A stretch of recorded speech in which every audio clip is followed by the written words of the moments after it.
Right, it's the end of October, so as we usually do, we talk to the chairman, Kevin Oates, for the Welling Town monthly roundup. Kevin, as a whole, we'll come to the whole club later on, but for the first team, still unbeaten in the league, but disappointed to lose in the cup. Yeah, never like losing, obviously, but we want to prioritise the league, and I think if that means we need to try something different and give a few players minutes and try something different in the cup competitions, then so be it. And obviously we're disappointed to lose, but St Peter's side that we played are very, very good. I don't think they've lost a game for 18 months. You know, they're a very, very good side. And we tried something different, it didn't work, we learned from that. But the priority is the league, yeah. And to still be unbeaten at the end of October is a great achievement. It's magnificent. And I know that we have covered other teams media-wise recently. We've covered your Sunday team. Yep. And then towards the end of October, we've also covered the reserves and also the other Sunday team.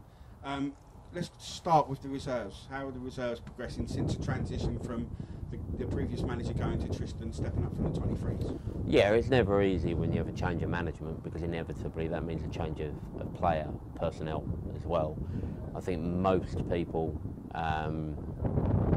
involved at any level of our club realise what we're trying to do, and will give us the benefit of the doubt when things don't go well. And a lot of the reserve team players were tempted to move on elsewhere. We've kept the majority that we wanted to keep based on ability but also attitude. And most of those reserve team players are hungry to try and push on and get into the first team. And that's exactly what a reserve team should be all about. And we've seen that in the St Peter Cup game. We gave 3 reserve team players their debut. They all started the game and they all excelled, and long may that continue. I want to talk something. If you want to flat bat it, then that's fine, but I need to ask a question.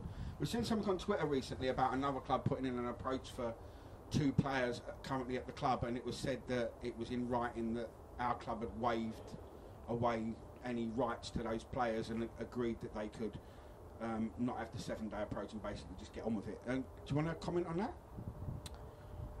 I can't really influence what other clubs get up to. We try and do everything professionally and properly, and anyone, player, coach, manager, anyone that doesn't want to be involved with our club without sounding rude about it, they're welcome to look elsewhere. There's a lot of football clubs in London and northwest Kent.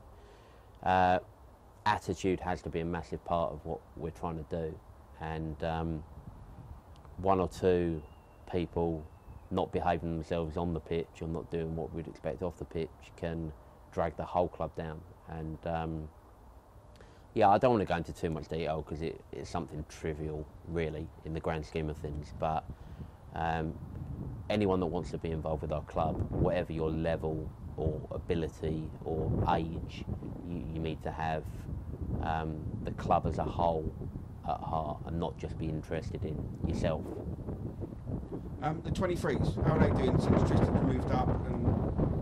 Yeah, really well. Michael Parper is a very, very good coach. I've heard good things about him from other people at the club. We've given him an opportunity. He's got a good background from last season elsewhere, and he's initially come in as a coach, and now he finds himself as a manager, taking on a lot of players that he doesn't know. The vast majority of them are under 23. There's 1 or 2 that are a bit older, but the vast majority are kids really. Some of them never played men's football before this season, and whilst they're not playing at the greatest level, it's all about development, getting them used to playing a certain way, and yeah, he's excelled, and I know that the boys that play underneath him have a lot of respect for him, and that's to his credit. So Tristan was saying when I interviewed him yesterday that the reserves and the 23s are pretty much playing the same way, training the same way, and a group of people. Do you see a fluidity between the 23s and the reserves? There has to be. There's no point in doing that. You know, there are a lot of teams at our level that just have a first team and nothing else, and that's fine. There's nothing wrong with that. But if you are going to have a reserve and an under 23 side, players need to be able to move from one side to the other. Otherwise, what's the point? You know, you play under 23 football, 7-8 games, you get called up to the reserves, you've never met any of the players, you don't know how to play, you don't know the manager. Waste of time. It's like a synergy from the 23s and the reserves. And Yeah, they should be able to just go from one to the other. Exactly. They train together. They all get on well. The two managers, obviously, at the start of the season, it was manager and coach. Now it's two managers. So I'm confident that the people making the decisions have got the right attitude and are on the same page. And most of the players are as well. And that's just all being part of a team. We've got two Sunday sides. Yep. We've got the side with Blaine's involved in. Correct, yeah. It's got a few first teamers in it, which are obviously in a higher division and going great guns. Want to talk to us a little about them and their coaching staff as well? Yeah, Blaine and Aaron Baxter run the higher division side on a Sunday. They're top of the league, played for, won 4. They've lost a cup game to a side that hadn't been defeated for 18 months. Down in Kent on a Sunday morning where half of his boys don't drive. So obviously we'll write that one off a little bit. But yeah, they're defending champions of the Woolwich and Eltham Football Alliance, and 4 wins out of 4 at the start of the season, scoring a lot of goals and playing good football. You can't have any complaints about that. Without knowing the other team's result today, I think they've gone top of the table, but obviously Correct. the other team have played a couple of games more and they could go back to the top. It's a great position to be in, breathing down the leaders' necks with games in hand. If you've won every game, you can't really have any complaints, can you? I think I had a few complaints about the referee today, but we'll go on for that. Look forward to your highlights. Yeah. And your game today, Kevin, I understand you won by something like 8-2. Was that the correct score? 8-2? Yeah, correct. Yeah, we were 6-0 up after about 20 minutes. I don't think the other team really got going and then had a bit of a shock. And then from 20 minutes onwards, it was keeping your discipline and making sure we didn't make any silly errors. Without being disrespectful to sides in that division, I think ourselves and FC Royals, who we played last week in the Cup, are probably the 2 best sides in the division. But we need to turn up and do a job every week, and we look like we're going to score an awful lot of goals on a Sunday. I mean, we've scored 8, 7, 5, any level of football. If you're scoring goals like that, you're going to struggle not to get 3 points. Yeah. And yet the game that I filmed you lost 3-0 and... Yeah, we said last month we'll blame you for that. Am I banned from... I still want to ask again because I haven't filmed No, it it's since. fine. Am I okay to film a game? Yeah, just Against the bottom of the table side? yeah, we'll make the right call up. Yeah. Right, so you're going well nicely. Where are you in that league and what are you looking to do? Promotion. We got to a cup final last year, and we're told by a few people that we're the better team, and we didn't take our chances. We would like to get promoted, and we'd like to get to a cup final again. And even last week, we didn't win last week in the cup, but we played really, really good football. All the boys came off the pitch with a smile on their face, having enjoyed their day. And I think when you are playing on a Sunday with people that are friends and people that you've played with for a long, long time, winning is great, but ultimately enjoying it is much more important. It's great if you can do both, and we did that this morning. But if we can get to the end of the season, make a cup final again, I think that would be a good year. Yeah. And today, Fred got a hat-trick and Marcus got a couple. Yeah, it's good to have these Saturday fringe players doing their job on a Sunday. But both of them are very, very eager to progress on a Saturday, and that's great. I'm sure they get their chance in the near future, and hopefully they grab it. The youth teams as well. We've got a couple of youth teams for this season, and how are they doing? I believe you can't talk about results for one of the teams because they're at a certain.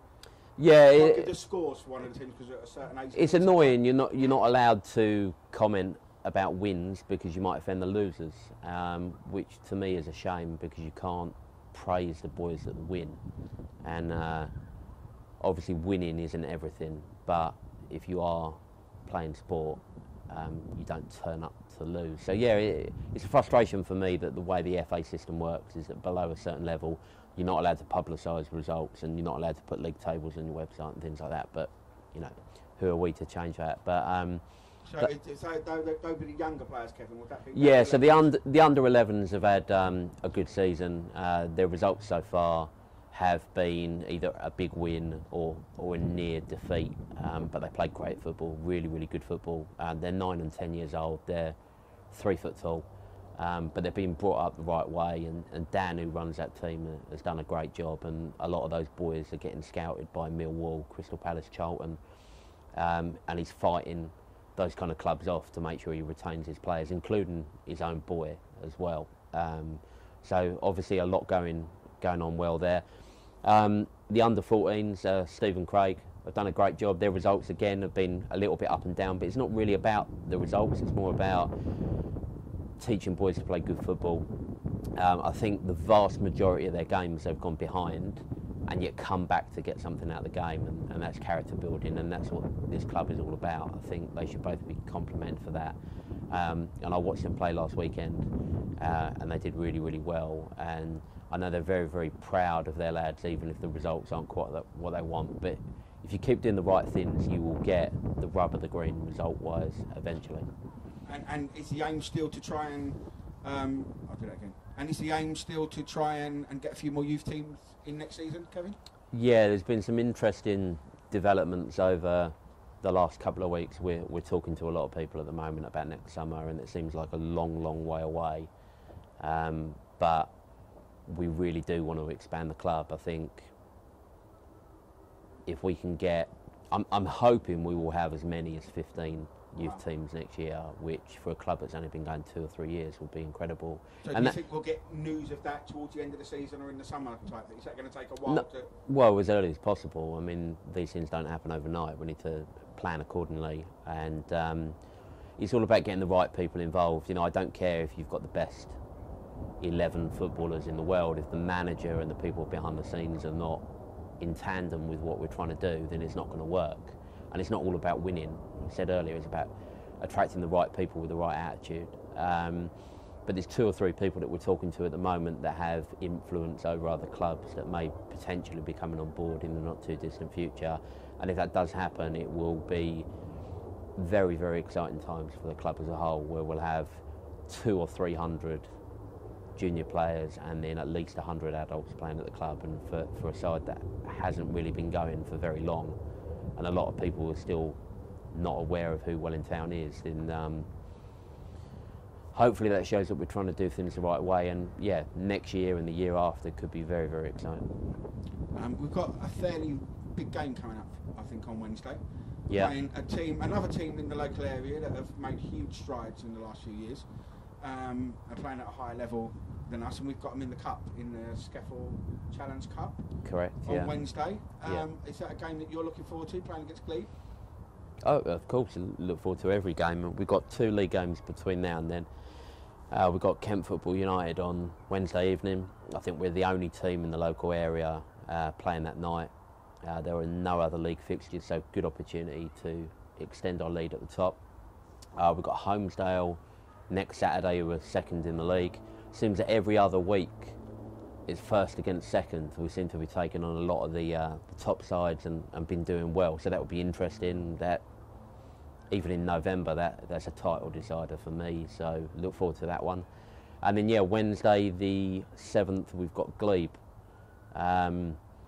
who 2-3 years ago, when Welling Town didn't exist, you know, they were one of the biggest clubs in the area, progressing at semi-professional football and youth football, and to be playing them in a game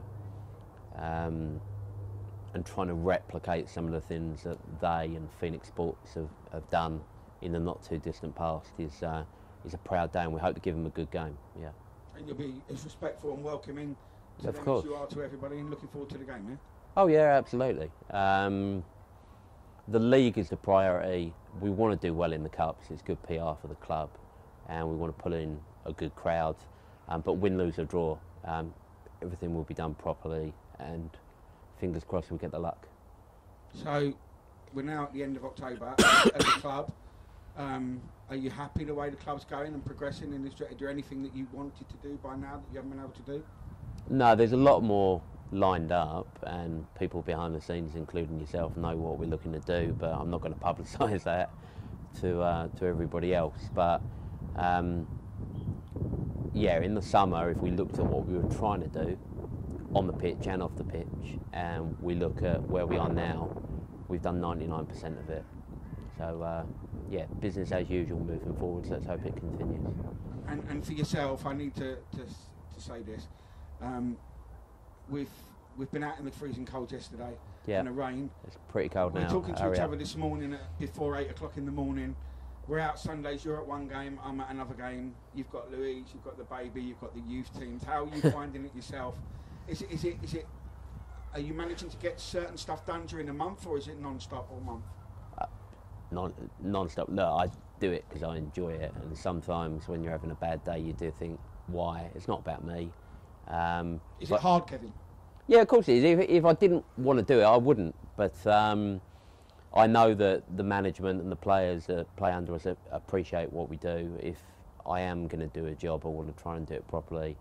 And when I'm not working or spending time with family, then yeah, my entire life is football. So yeah, I've got no problem with it, and it's proven to be successful so far. The more effort I put in, the better we seem to do. So yeah, I'll keep going. And as many people know, we're both Welling United fans. So yeah, just a very quick, both Welling Town flying, but you've also got Welling United flying top of the league. You must be quite happy as a fan and also as a chairman at the moment. Well, it's good for the local area. Yeah, everybody in Welling seems to be winning at the moment. So yeah, very happy with that. Okay, but obviously, I look out for our results a little bit more than theirs now. But no, pleased to see they're doing well. You're still having a cursory glance at Welling. Will Lou let you go to St Albans on Tuesday, or is that something that... No. I don't want to. I'll be busy doing something to promote our club. But you're looking at their result, and I was hoping both the Welling teams carry on, but obviously hoping primarily that Welling Town can close the gap to where Welling are. Maybe, yeah, they're doing their best to stop us catching them up. One day? One day. Kevin, thanks for talking to us. We'll see you against Kent Football United on Wednesday. Yeah, look forward to it. Thank you. Mate, thank you. Cheers.